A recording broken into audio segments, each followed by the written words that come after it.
Welcome to The Human Athlete, a podcast about life after sport and how to win it. I'm Markiewicz.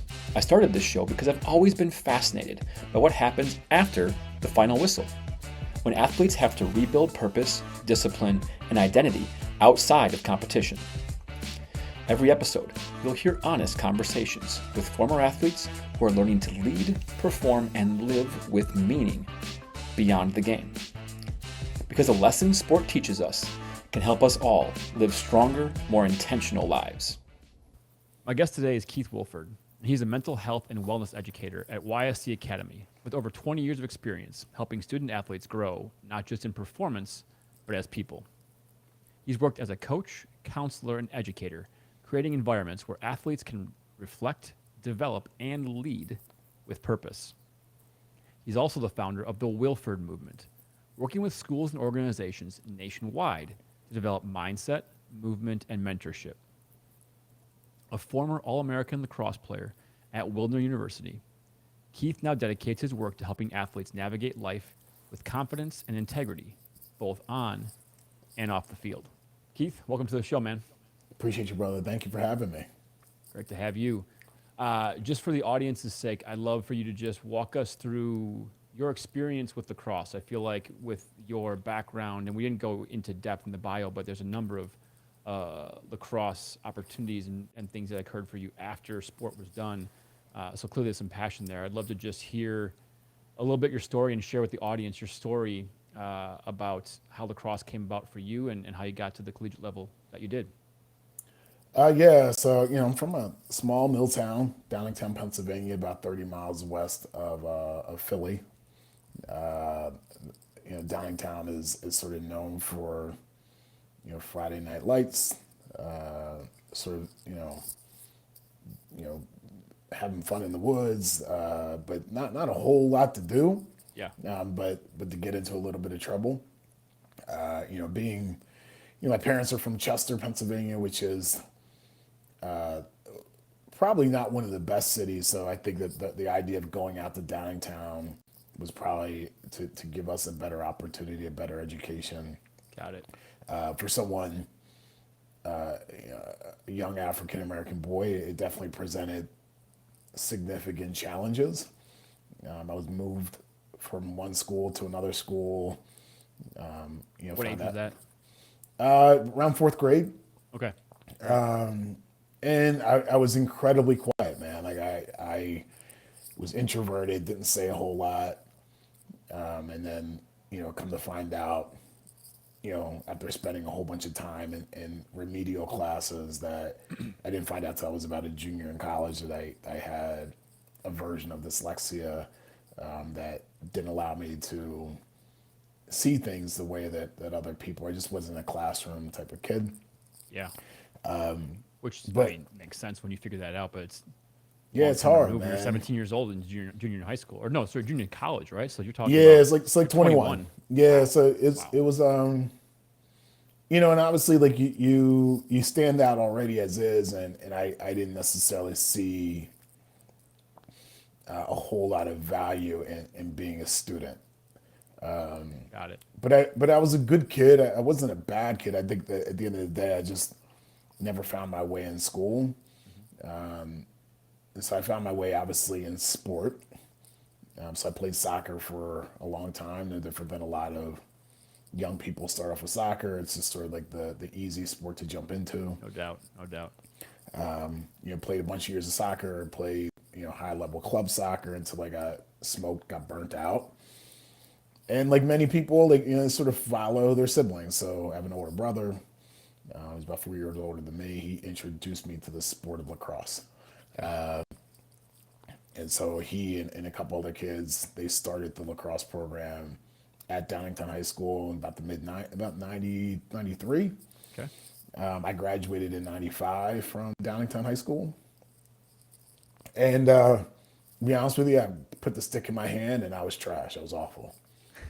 I remember going to like the first tryout that I had, and I think everybody thought that I was going to be good, and no different than most sibling situations. You're sort of compared to the older sibling. Yep. And so I'm assuming he was pretty good.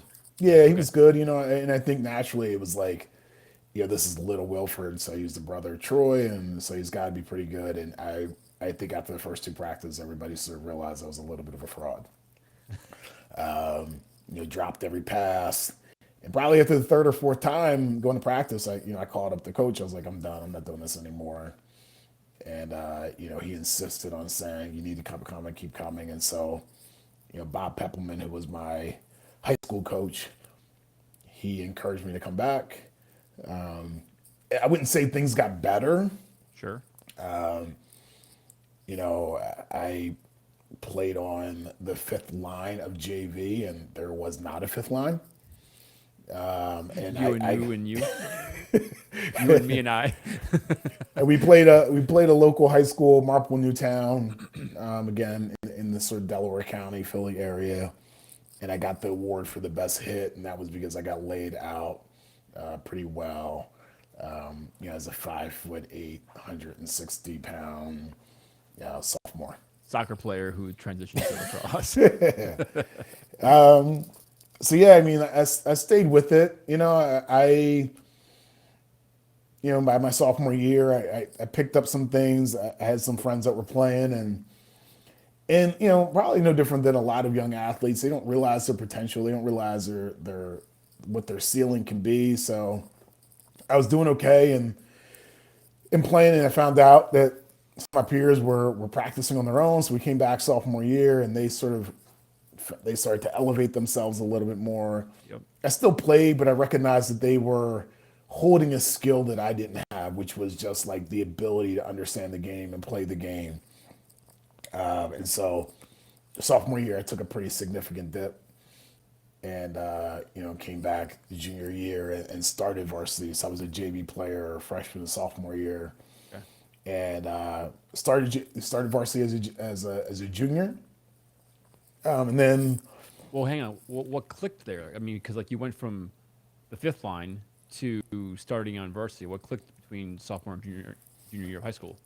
I think I think sometimes, man, I think people like really just remove. Even nowadays, I think people don't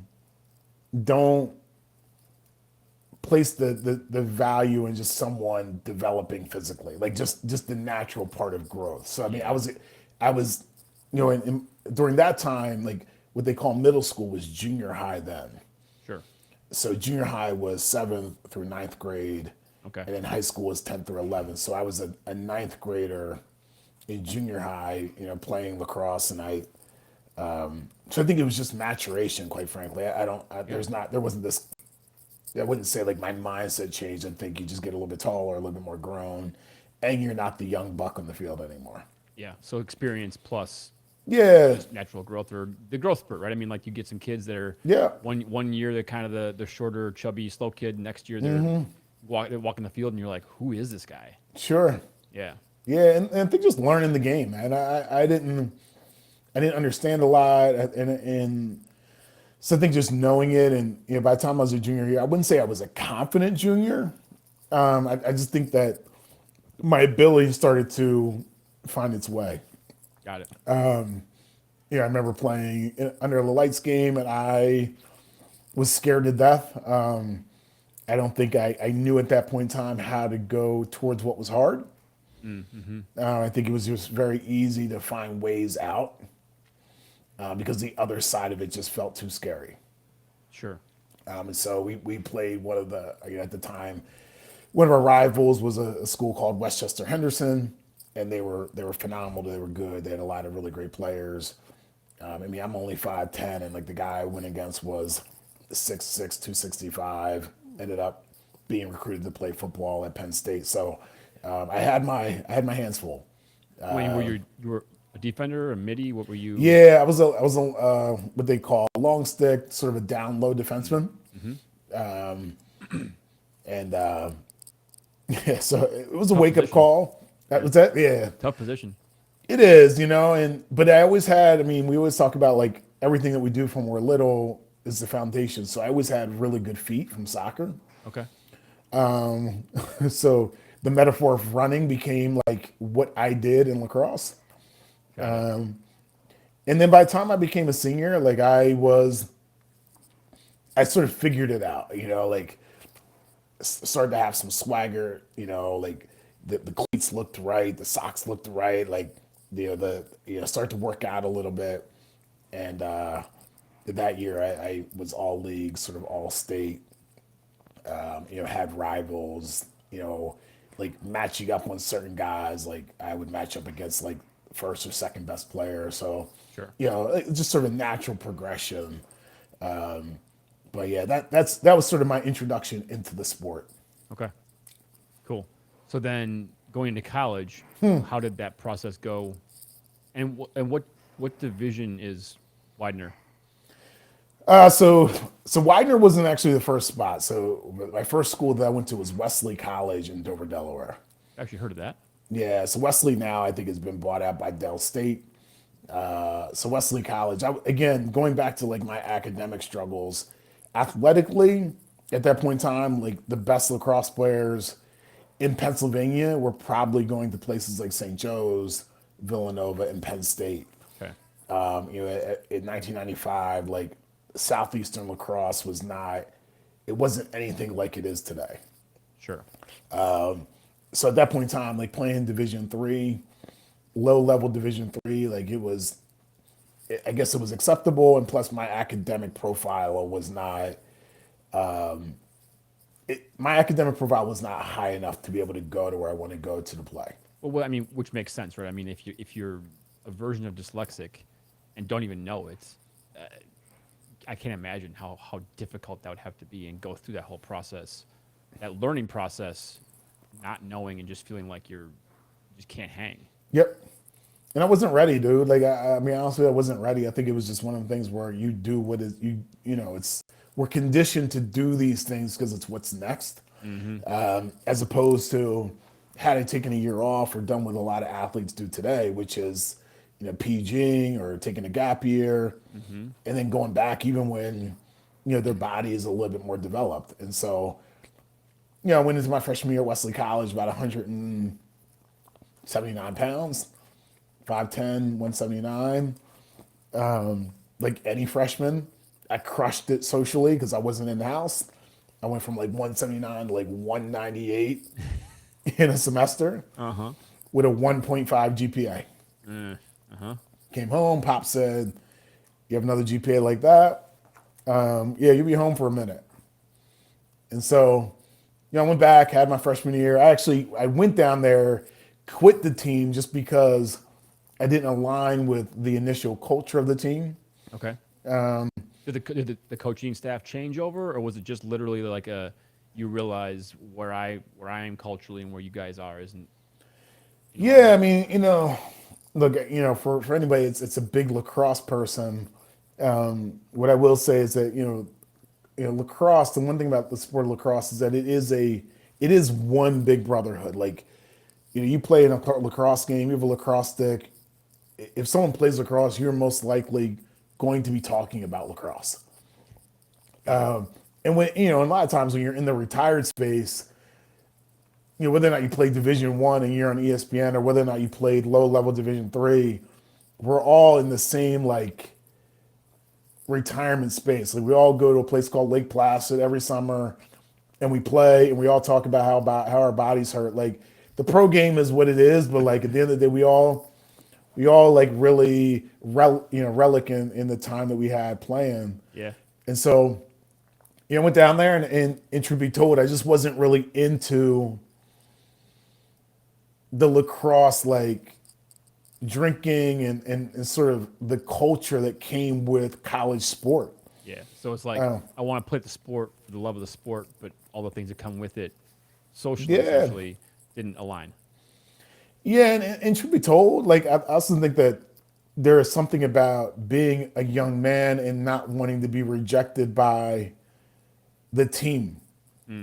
Yeah, I think there's something about when we talk about the idea of like even masculinity and the struggle of not buying into like the binge drinking culture, not buying into what you morally know is not right, but you just do because you don't have the courage to be able to say this is not for me. Yeah. I mean, and honestly, man, like I think about my path through college, and that was exactly it. Like I look back on it, and I'm go like, I was courageous so many times through my life, and then when it came to that part of my life, I just lacked the courage to stand up and be like, you know what, this isn't. I know I don't want to be doing this, but this is how I'm going to fit in socially, and so I just gave into it, right? So power to you, man, for understanding that and having, like you just said, the courage to go. You know what? Not this way for me. Yeah, and I held on that for a little bit, and then obviously, like most people, I gave in. You Sure. know, and I think that was, you're young. I was 19 years old. Like you don't know, No. and so I played my season. I was rookie of the year, and and had a great season. I wasn't even supposed to play. One of the starting defensemen had gotten hurt. I stepped in that role, and I never gave it back. Yeah. So that spring, my GPA went up. Ended up getting a 2.8, just because sport, I think, just gave me the discipline to be better in school. Makes sense. And then ultimately had another year playing academically, dropped, did really well. Again, we won 2 ECAC championships down there. I really liked playing for that team, and then had a bad second semester of my sophomore year, and I decided to transfer out. Okay. At that point in time, I transferred to Widener University right in Chester, where I took care. I took care of my grandmom and my grandpop. That was sort of like the trade off of you're not going to live in the dorm again. So if you're gonna have this opportunity, like you're also gonna have a higher level of service that you have to provide in order to take advantage of that. Or that was my perception of what was happening. So did that ultimatum, as it were, did that come from your parents?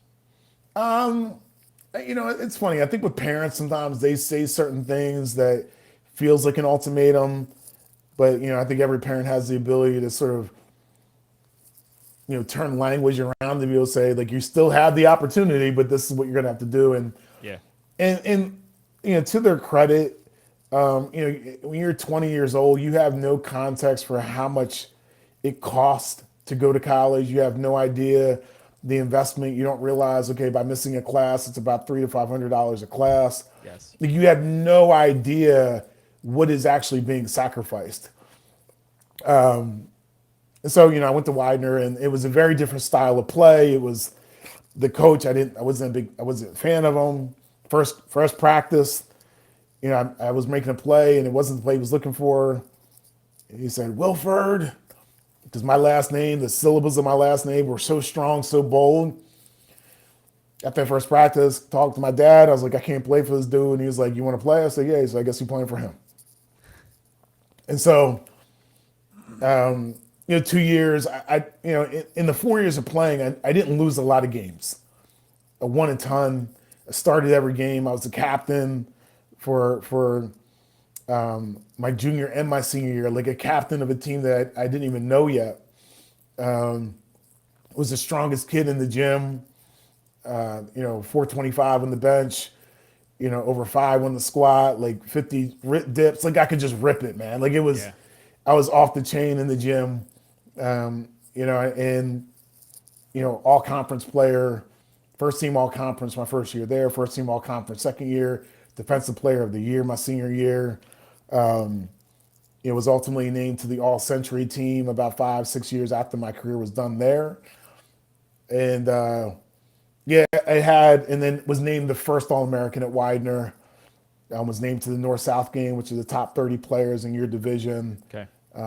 Playing up in Skidmore College, and yeah, I was fortunate. At that point in time, that's when at one point in time, like I was looking up to my sibling. At this point in time, I had now surpassed any expectation of who I was going to be in the lacrosse world.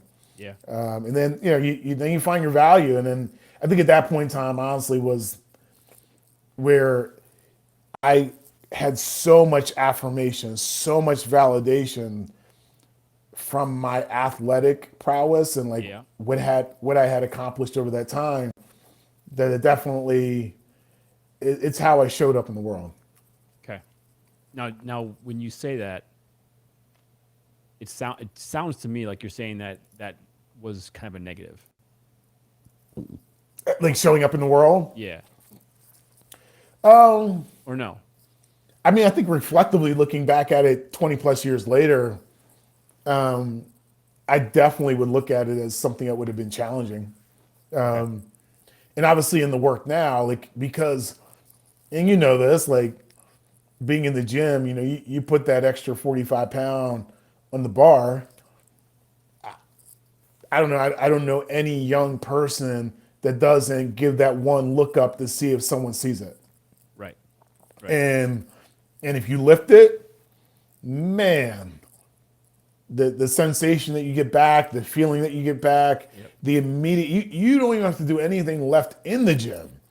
You have now proven yourself in some way that is so disingenuous, but the superficial nature of it is what fuels you to go back the next day. Yeah. Which, I mean, I think that from a motivation perspective, you know, that's where it's got to start. But then you also have to figure out, okay, how am I going to get more out of this? How am I going to internalize this and make this more intrinsic?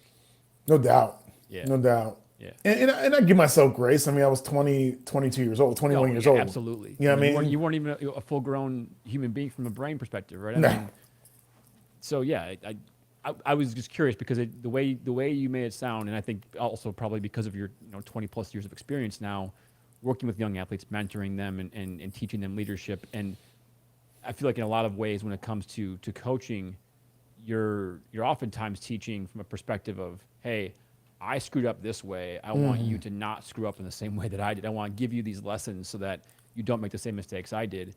And so to me, it sounded, the tone of it sounded like, I had all this affirmation from other people, and that led me down to somewhere that I realize now wasn't as valuable or fruitful to my own, again, intrinsic level of motivation.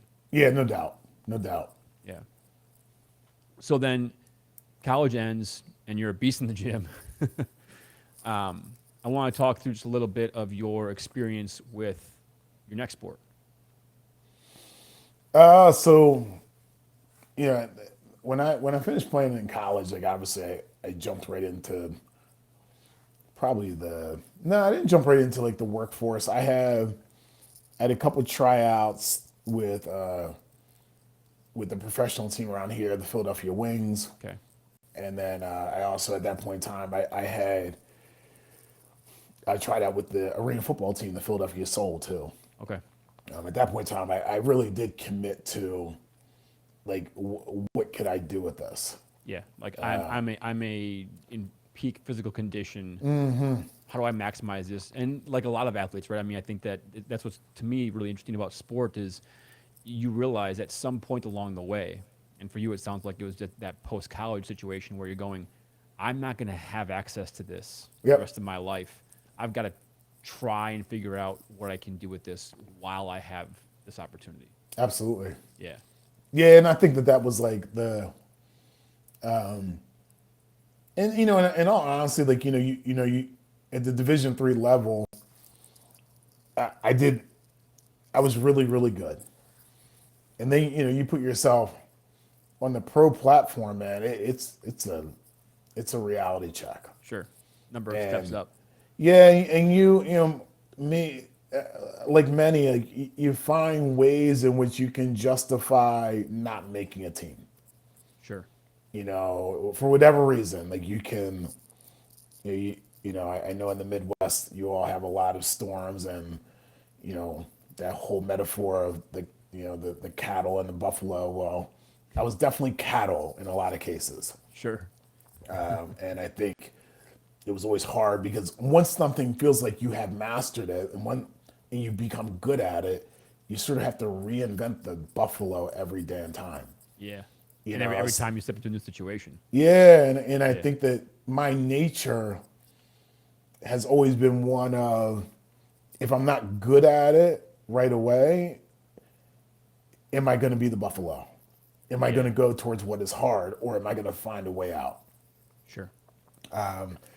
So, I spent some time away from like the helmet sports and jumped into I did a couple years of like martial arts. I was doing an Afro-Brazilian martial art called capoeira, which is Portuguese and Afro-Brazilian, which I loved, man. It was just one of the things where I just needed, and I couldn't approach it the same way I approached helmet sports. Sure. I think having that level of flow just did not I didn't see that on a lacrosse field.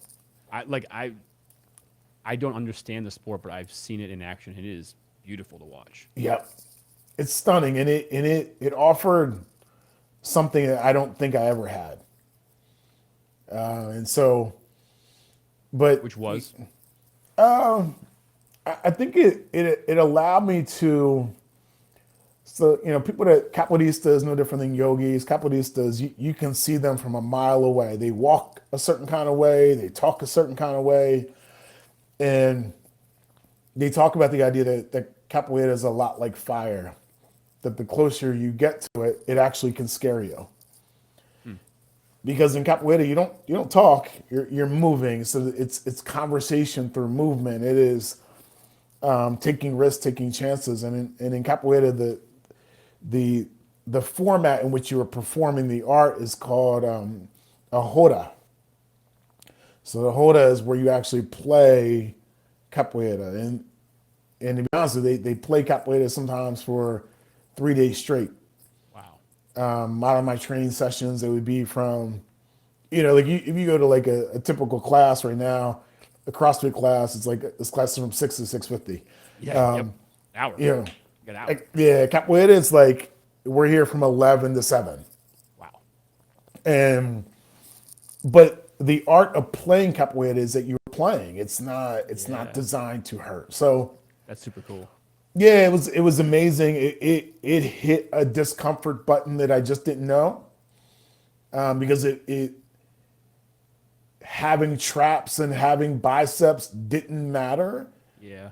If I didn't have lower back flexibility, I was going to be really challenged. Yep. So, I ultimately ended up. I did that for a bunch of years, and then this sport in 2007, I think, is where it really jumped on the scene, was CrossFit. Yeah. And in the beginning of CrossFit was more boot camp style. It was more like HIIT. It was, it actually, for me, felt like what I loved about it was it gave me the concept of team again. Okay. Explain that. When you play a team sport, the first thing you miss is the team workouts, the team lifts, the meals before a game, the highs, the lows, camaraderie. Like, you're in it with people. Yeah. And as much as I love capoeira was not what I would consider. It didn't give that to me. Mm-hmm. And I'm not talking about like just the hypeness and like, the huddles and everything, but rather we just lost 9-4, and like you're in that with me, or just the conversations that happen on the bus, or the struggles that you go with who you're playing with, like all the things that team bring. Yeah. Well, I mean, that's it, right? It's like it's a family environment where you explain to somebody, to them, you're like, I can't explain it. Yeah. Because it's borderline hard to explain. Just like a lot of times with like feelings and emotions. Mm-hmm. When you say, well, what are you feeling, or what emotion are you experiencing? You go, I don't know. I can't explain it. No doubt. And it's the same feeling with team, where you just have this vibe, this aura, this energy. Yep. But it's all those things you said, right? It isn't the big moments. And a lot of times it isn't necessarily even the little moment or the small moments. It's like everything in between. It's all the little extras. No doubt. That just is no time, doubt. Right? And Okay, sorry, continue on. And it's a tribe. Yeah, right. I think that's why, obviously, in CrossFit at that point in time, like everything was. I remember hearing John Wellborn say in like the first CrossFit documentary, who was like, "Yeah, CrossFit's a cult, but it's a good one." It's funny. I literally yesterday we were talking. This is no joke. This happened yesterday. I was in a meeting, and we were talking about culture. where the root word of culture is cult. Yep. And we were talking about like there's good cults and bad cults, and the word cult as a whole has gotten a negative connotation because of the cults that are out there that people think of that are negative, right? But we were talking about like what are good cults. I'm like, as somebody who's a fitness person and not like we've never been a CrossFit gym, we've never been affiliated with CrossFit, but I was like, one of the best cults ever was CrossFit. Yep. In its heyday. Yep. Where it was like people you're grilling out together after workouts. You're just hanging out. You're going. I'm like, if they bring Fit Aid to the gym and everyone's making Fit Aid, it's like all that stuff, right? And it's just like that's a perfect example of a cult. Yep. That was great. Yep. Yep. And I think that's what gave me. I mean, yes, it fed my ego. And I was a part of like the first CrossFit gym in Philadelphia. So it was CrossFit Philly. You know, I'm sure they still use the term box, and it was a true box. Like it was just a garage. It was a true box. It wasn't, I don't think you can call a 30,000 foot facility a box anymore. Yeah. But it was, and you know, Jason C. Brown and this woman named Pamela McElroy, like they were great to me. And it just felt amazing. And to your point, you know, the barbecues, the T-shirts, and that's what it became. And it became like when I travel, you know, how many CrossFit gyms could I get to? Can I get the T-shirt that had whether or not it was the original CrossFit logo with Pukey on the back, and I loved it, man. I really did. I fell in love with the idea that like, you know, where other places are you gonna say, yo, what's your friend time, man? Like, you know, what's your Diane time? Like, and someone goes, oh, I know that. You know, what are you talking about? Yeah, the women that you're referring to. Yeah, and I was just so into like these OGs, like, you know, Chris Spiller still obviously is very active, but you know, Eva T and Nicole and Annie Sakamoto and all of these OGs that you just became so into their story. Yeah. You know, because there were so few and far. They would do this at the farm. And you're like, I'm gonna get to the farm and run that hill this year. And I think just how to get there and just the various competitions. I mean, I remember doing the breast cancer event and doing 30, you know, clean and presses for a minute and 15, and then I had the opportunity to do stuff with Steve's Clubs. I don't know if you remember them at all. They did stuff with like Inner City. They used to do like the paleo packs, and it was amazing. I for a solid from like '07 to 10, I was just really into it. I was certified, and the stories of people were really real. And I think it was Pat Sherwood, and I remember watching this video and I was blown away. He said, you know, in the typical gym, you go, you train the arms, you train the shoulders. Like I think it was like Mondays and Fridays are chest and shoulders, and Tuesday or bis and tris. And at that point in time, obviously we're in a different time, but he was like, could you imagine going to a swimmer and saying, yeah, you know what, we're not going to swim today because you swam yesterday. Yeah. And there was just humor and like real stories. I remember, I don't know, maybe Andy Stump. There was also another Andy. He was in the Navy SEALs, and I remember him talking about like he cried because he was talking about he taught his grandmother how to stand up again. Because doctors will say you can't squat, but can you stand up and sit down? Well, that's a squat. Right. You know, and so I was very connected to that. And even as I'm saying this out loud, like it was amazing. I remember the first time I did Fight Gone Bad, I was like, what the hell is this workout? Yeah, I really did like it, man, a lot. All right, so we'll have to take this on a totally separate conversation because we could go down a path for forever. But so crazy thing, and I didn't know this beforehand. Pamela McElroy and I have been friends, and she's been like in my mastermind group for for real? Over a decade. Yeah, yeah. So I think it's Urban Athlete. Urban Athlete, absolutely. Yep. Yeah. That's what's up. Yeah, she'll know me well. Yeah. So it just the small world that is. I mean, because I didn't know that going in, but yeah, absolutely. I mean, she's her and I have been friends for, I mean, again, over a decade. Yeah. But talk about your kind of the story, I guess, as it were, when it comes to CrossFit for you. So in 2010, I had gone to, at that point in time, I guess they had created a platform where it was sectionals, regionals, and then it was the first year that I think that it was going to be in maybe Carson, California. And so, you know, I got to the sectionals. I didn't get past the sectionals, so I decided to do the group regional competition. And the group regional competition was right outside of Columbus, Ohio. And we stayed in these cabins. It was in a place called like Hocking Hills, Ohio. At that point in time, like Rogue and Again Faster were sort of still competing against each other. And this was I think this was like Rogue's like coming out party. And at that point in time, I don't think nobody knew who Rich Froning was. Nobody knew who Dan Bailey was, but they were all at this competition. Sure. And, you know, I was always really good at sort of the sprint workouts, not necessarily the chippers, but like the 3-round, you know, three or four movements. I could crush it.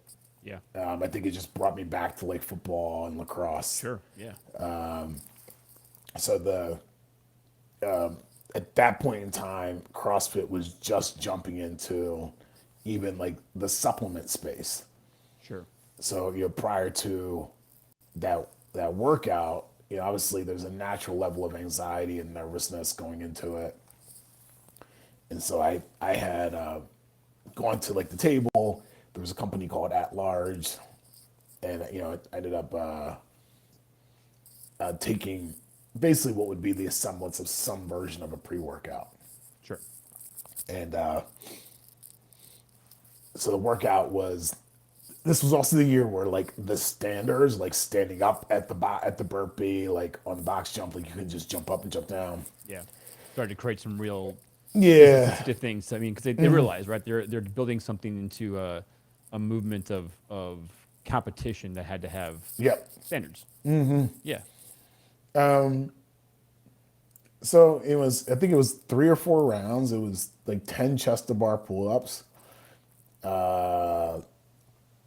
20 burpees over a sandbag, 20 box jumps, and I think maybe 20 swings with like a 75 kilogram bell.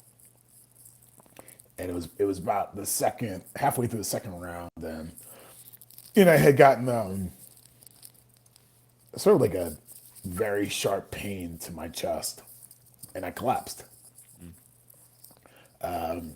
On our team, we actually had a nurse on there, so she had, to my knowledge, had treated me, and next thing you know, I woke up in whatever was the local hospital. And, you know, to this day, I can't say specifically whether or not like my symptoms would have mimicked something of a cardiac arrest or not. Right. Maybe just like an arrhythmia. I do think that it was probably very reflective of, when I look back at it now, probably reflective of like how I was living my life. And that was the reason something was telling me. I didn't know that in the moment. Like you can't know that. I'm looking at it now in this conversation with you and trying to be really like forthcoming with what I believe got me to that moment. Yeah. And obviously, you know, I didn't participate in any other thing during that weekend, and, you know, flew home, and it really led to a pretty significant, challenging period of time of just trying to understand like who am I now? Right, because now with that, competitive sport felt like it was done. Yeah, I felt like I had failed myself, and I felt like what I had always known as my identity was now I didn't understand it. I didn't get it. I didn't, I just didn't understand it anymore. That's tough. Yeah, I think I just became really challenged by all that I think I thought I knew about myself, all that I felt as if, and we talked about earlier, like this affirmation and validation that you get from a young age from accomplishing what I believe are meaningful benchmarks, but in the scheme of things, don't carry the weight that it should carry. And, I think it just made me question every aspect of my life at that time. Right. And I don't know, there's these things where I think we experience things in life, and this was no different, but it's almost like this way of like,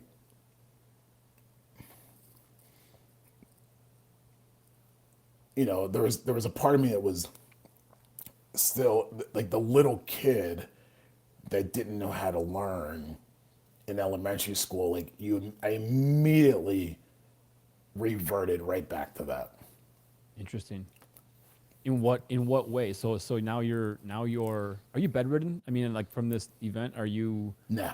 No. Okay. So you just realize that like I can't go back. Like, I can't put my body through the same stress because I don't want this to be worse than what occurred. Yeah, initially, yeah. I mean, I think when I say like, we talk, in the world I'm in right now, and just in this space, we talk about mindset, like having certain mindsets, having a positive mindset, having a resilient mindset, and but there were things I never dealt with from a younger age that showed back up at 31, 32. And I think until that healing was done, would I truly understand like what I was going through in this moment. Right. Because I questioned everything. Which can honestly sometimes be amazing. Yeah, I think it can. I think it can when you're not in the middle of trauma. Yeah, that's fair. You know what I mean? Like I think because the next bunch of years became incredibly traumatic, that it was like I didn't I don't think I mean people talk all the time, like if you have 5 years of trauma, a lot of times it takes 5 years of healing if you're lucky. Yeah. So it's like you're in double time because no matter what, every year of that trauma, you're going back to try to redo that. And so even like, and so I spent the next 10 years like still at times like finding that ego, finding that competitive self, finding what I knew, but not listening to like what was the reason for why that happened. And I talk about it a lot now where I'm like, people use that phrase, things happen for a reason. Yep. But I actually don't think that. I think things happen and then you create the damn reason. Because otherwise it just becomes something that is just in the freaking universe. It's just like, what happened for a reason? Mm-hmm. Well, until I do the work to define why it happened, then it's just existing. And so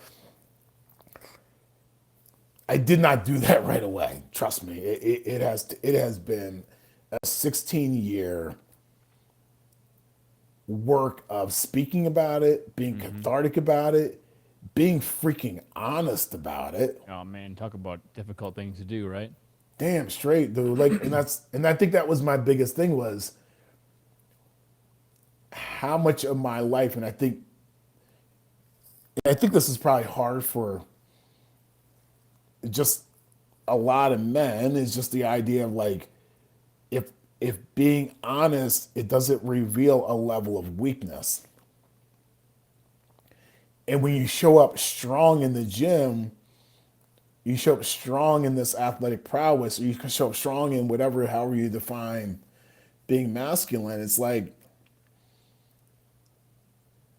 honesty, there's not a whole lot of room for that level of transparency and vulnerability when it's not anything I was ever really taught.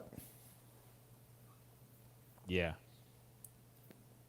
And that's where I feel like it's such a hard thing, right? Because the idea of masculinity and toughness is generally what's been taught. Mm-hmm.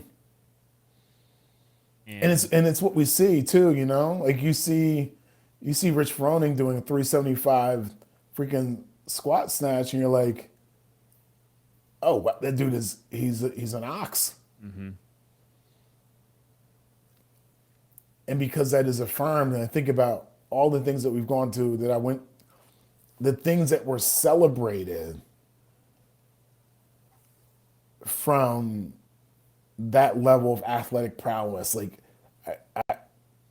I was celebrated. I was given an All-American. I was given like all these things that are saying what you're doing is good. But if someone had said to that little kid a long time ago, like, I know you're quiet, just so you know, we're here, like how you're feeling right now is absolutely normal. Yeah. And sort of help me talk through the emotions I was going through. And allowed me to say, like, it's okay to not be okay. It's okay to feel your, like, as opposed to just like you find a way, like, man up, Yeah. you know, or get over it, or and I think there's a level of exhaustion that comes from holding that as a part of your identity for so damn long. Yeah, man. Well, and so it's interesting, right? I feel like, you know, maybe it's just part of one of my superpowers is just making connections. But we were talking about this morning, like in our Bible group, about mission. And essentially, that's what you're saying. Like, your mission is to be who you are. You can't be anything else or anything different than that. But the identity of sport can just sort of mask that and cover that up and give you all kinds of external value, perceived value, that then it's like now you've been spending time stripping it away to find your true self. But what I think is incredible about what you're doing is the whole time you've been helping others, like almost, it's, I mean, the way I see it externally looking at what you're doing is, it's like you're going through the journey and you're helping others go through the journey with you so that they can get through it faster than you have. You hope. Right. You know, you really do. I mean, I don't, you know, I think that our natural process for teaching has always been giving somebody something that they can use that will help them steer them in the direction that we would hope that they would go. That's all you can do. You know, and it's interesting because like being dyslexic, I don't read page to page a lot. Sure. I do a lot of audiobooks. I have always been one of those type of people where I can read a portion of the book, sort of get the gist, and then sort of move on to the next one. Sure. But the one book I never did that was The Alchemist. Interesting. By Paulo Coelho. That book, it made so much sense to me. You know, and you talk about this journey that this tribal boy was on and navigating it, and that every interaction that he had was an omen to get to whatever was this ultimate treasure. And for such a long time, I think there's always been this idea that if you do this, you get that, as opposed to you do this and it will give you the tools for whatever is next. Right. And people talk a lot about the blueprint. And I'm like, I don't think I believe in a blueprint. I think I believe that there are just these multiple lessons. So I'm in this conversation with you because somewhere you came into my life to give me something that's going to allow me to get clarity on something else. And when I get off this call, like I will probably reflect a ton about what it meant to me, like the thoughtfulness of it, the gratitude that's rooted in it, and the clarity that I gained from it. But I also, I think it's also just so important for me to share that I'm at a spot in my life where I am genuinely listening more than I've ever listened to anything, and not attaching myself to being right. Ooh, yeah. Talk about a manly trait to Right. to try and undo. Yeah. And I mean, being righteous is different. I do believe in a level of morality that's like, this is not what I would choose to do. But I think the idea of, needing to, pick a side and I have to agree or disagree as opposed to, and I'm actually okay. Yeah. Yeah. That's cool, man.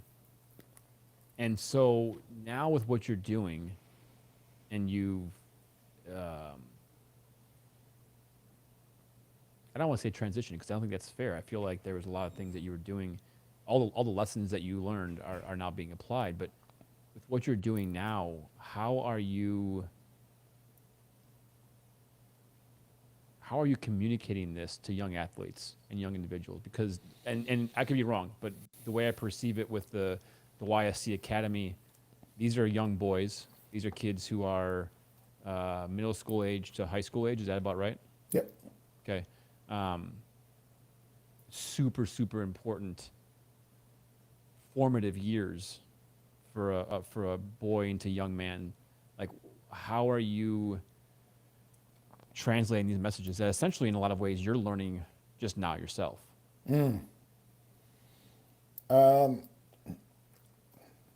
So I think like when I was initially, like for 6 years, I was consulting and speaking. I got to hundreds of schools. It's the beauty of like a photo roll. You can really look back and see where you've been. Yeah. It's the amazing thing And about iPhones and that kind of thing, right? The digital age, crazy. and just like you go back and look at memories and you're like, wow, I know, I've forgotten man. about that and how impactful that was on my life and I how amazing that know. was. Yeah.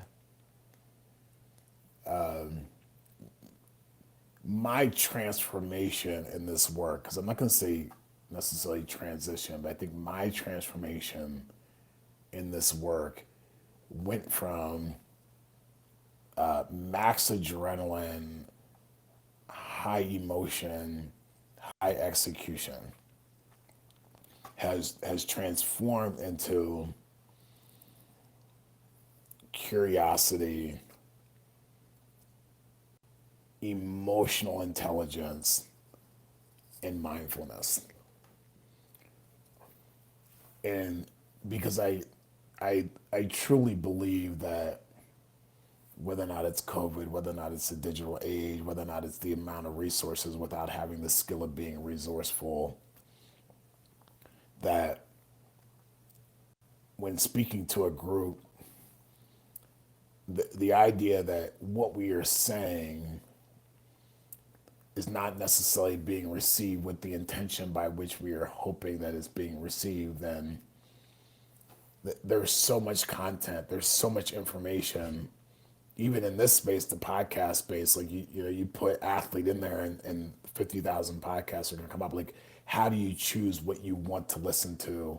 How do you discern between what is real, what is not?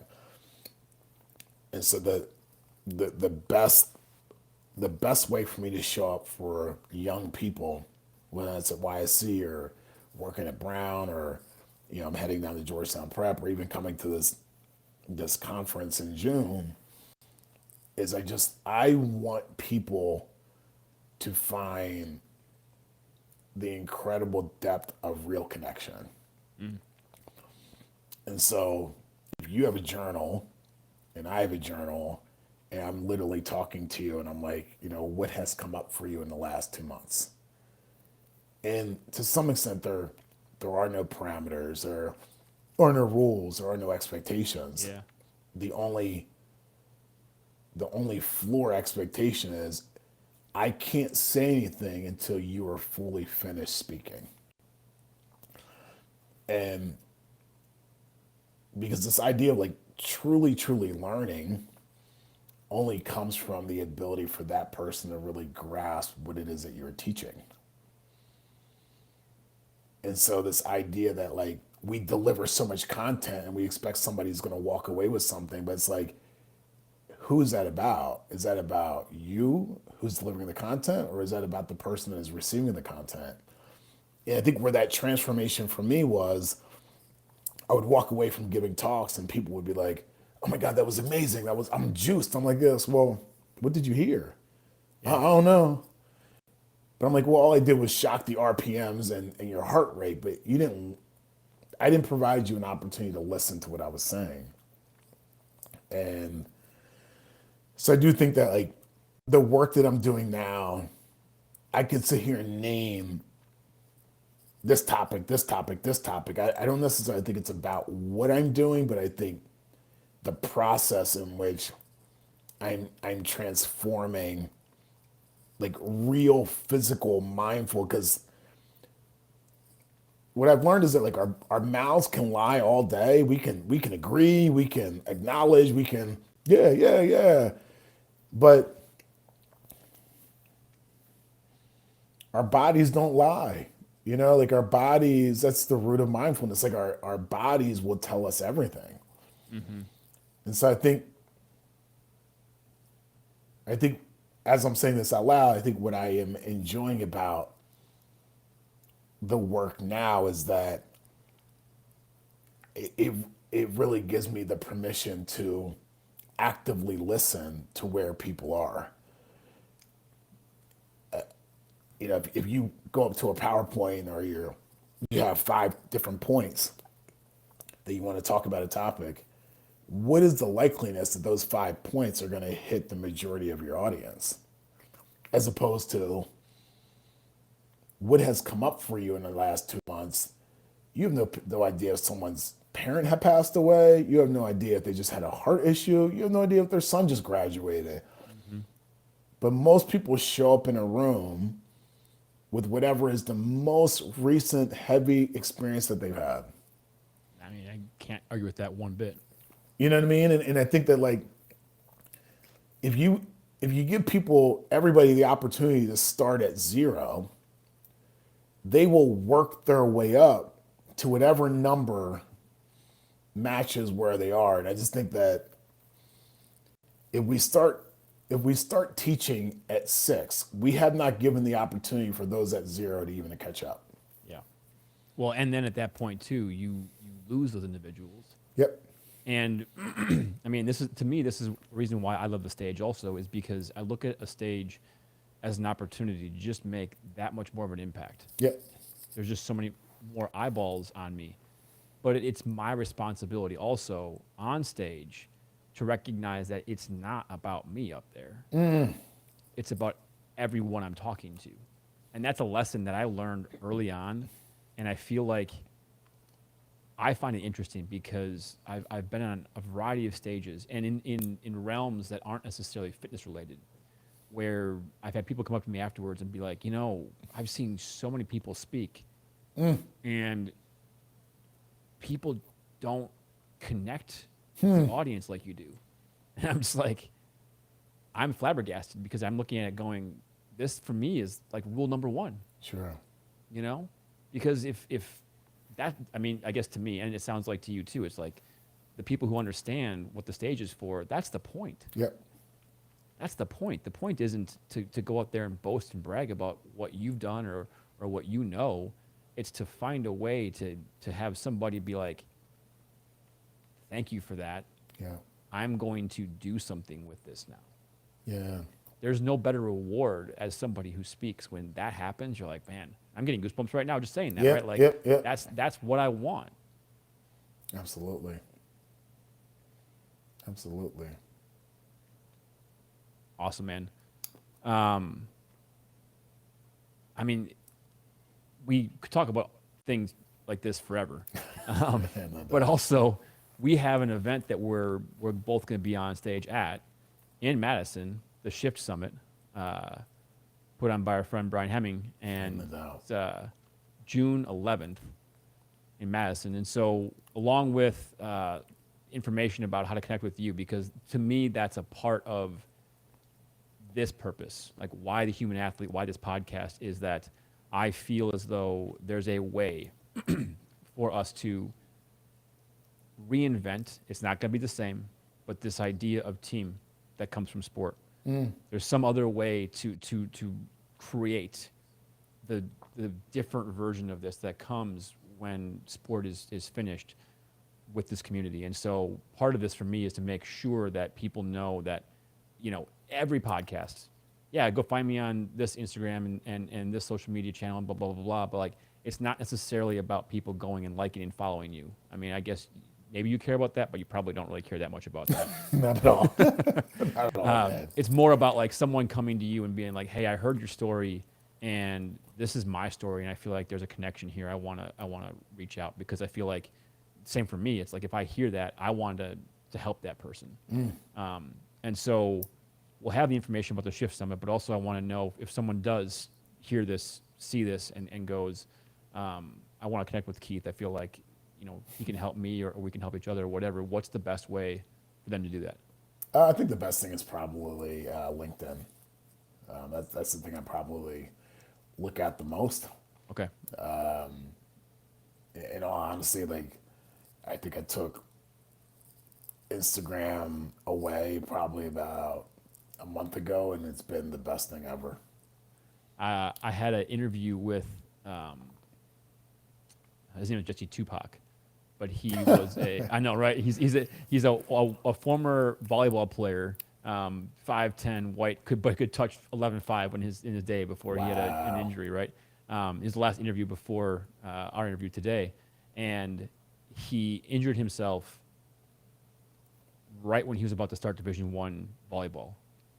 And he eliminated social media at that point. And now we're talking about probably 20 years ago, because he just didn't want to see the comparison culture. And he stayed off of it since then. And I'm like, man, props to you. And how refreshing is it, right? When I'm on social media, but a large part is because I have people who are able to put my content out for me, so I don't have to spend time out there other than just, again, when people message me, getting back to them. But it feels so good. It does. It is. Not feel it. The amount of time you get back is it's unbelievable. When I think even more so than that, it's you know, the comparison culture. Yeah. And being able to, at least in one aspect, eliminate that from your life, because it's so easy to spend time comparing to everything. Yeah. And that takes away. I mean, again, when you go down that path of comparison, it's taking away from your ability to give love and energy to something that really matters in your life. Absolutely. You know, so yeah, I'm with Cool, you, man. Hey, great conversation. This is fantastic. I'm looking forward to spending some time with you in person. Absolutely, brother. When you come to Madison in June, and I'm hoping that anybody who's listening that wants to attend, whether you're a former athlete or just somebody who wants to be moved and inspired and make some real connections, it's gonna be a place to be. Yeah, no doubt. All right, thanks, Keith. Appreciate you, brother. Thanks for listening to The Human Athlete. These conversations remind us that who we are beyond sport matters just as much as who we were in it. If this episode made you think or helped you see your own story a little differently, share it with someone who might need to hear it. I'm Jared Markiewicz, and until next time, keep showing up, keep growing, and keep finding ways to win the game that matters the most: life.